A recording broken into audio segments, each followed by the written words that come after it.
La situation des cantines scolaires dans la circonscription de Saint-Louis département, on peut dire que ça va, malgré les difficultés auxquelles nous sommes confrontés, mais comme je l'ai dit, malgré tout, nous faisons fonctionner quelques cantines avec l'appui de quelques partenaires et parfois même de particuliers qui mettent la main à la poche pour nous permettre de fonctionner correctement.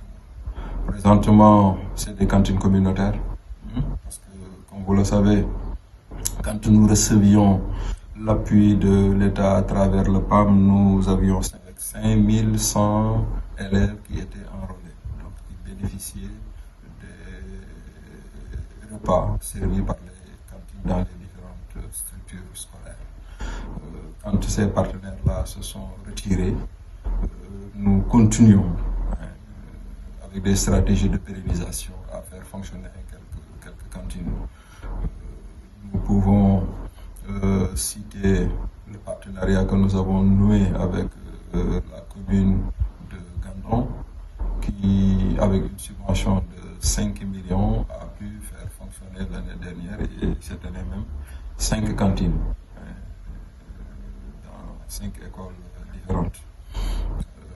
Nous avons aussi un particulier, quand nous l'avons approché pour lui exposer les difficultés auxquelles les élèves qui étaient dans son village étaient confrontés, parce qu'il est natif du village, il a aussi, lui aussi, de façon volontaire, contribué pour faire fonctionner la cantine. 18 cantines qui fonctionnent correctement, qui sont devenues des cantines communautaires. À cela s'ajoutent les 5 cantines subventionnées par la mairie de Gandon et la cantine subventionnée par le particulier, donc, qui fonctionne à ce jour. La cantine, ce n'est pas un luxe, c'est devenu un intrant pédagogique. Nous sommes dans une zone rurale, parfois avec beaucoup de hameaux. Vous avez une école élémentaire dans un milieu et cette école-là polarise beaucoup de villages.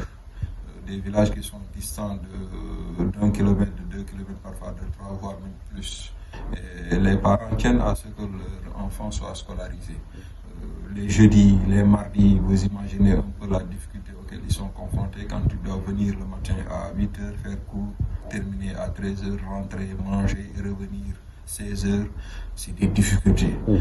Source même d'abandon, mais aussi de performance, parce que quand on a faim, quand on est fatigué par les va-et-vient, on ne peut pas être concentré et suivre correctement les enseignements, apprentissages. Ce qui fait que si les cantines fonctionnent, c'est des difficultés en moins pour favoriser une meilleure concentration chez les apprenants, mais aussi préserver le quantum horaire. Et avec cette préservation de la cantine horaire et une meilleure concentration, une meilleure santé, on ne peut qu'envisager de meilleurs résultats scolaires. Donc, pour moi, les cantines, on doit tout faire pour les maintenir en vie. Et c'est du ressort des collectivités territoriales. C'est vrai que les parents, ils doivent mettre la main à la poche, mais on ne peut pas tout demander aux parents. Il faut qu'ils retrouvent à leur côté les collectivités territoriales. Maintenant, nous, au niveau de Saint-Louis département, nous ne nous sommes pas limités à ce partenariat entre IF et collectivités territoriales. Nous sollicitons beaucoup de personnes, nous sollicitons beaucoup de structures présentes au niveau de la région de Saint-Louis. C'est le cas de certaines banques que je ne vais pas nommer, mais qui ont été sollicitées. Nous attendons de voir est-ce que ça va marcher ou pas. Maintenant, on peut élargir le champ et sortir carrément de la région de Saint-Louis pour solliciter d'autres partenaires. Nous avons déjà une petite liste avec quelques entreprises qui pourraient faire quelque chose parce qu'on a écho qu'ils le font ailleurs. Et donc, pourquoi ne pas essayer pour voir dans quelle mesure nos cantines seront appuyées, parce que nous en avons besoin. Nous devons produire de la qualité, et pour produire de la qualité, il faut avoir des sujets bien portants, qui n'ont pas faim, avec des difficultés qu'on va réduire au maximum pour leur permettre de se consacrer exclusivement à leur éducation. Une très bonne appréciation qui entre dans le cadre de la reddition des comptes. Parce que quand des ressources sont destinées à financer les cantines scolaires, le minimum, c'est d'avoir une traçabilité fiable.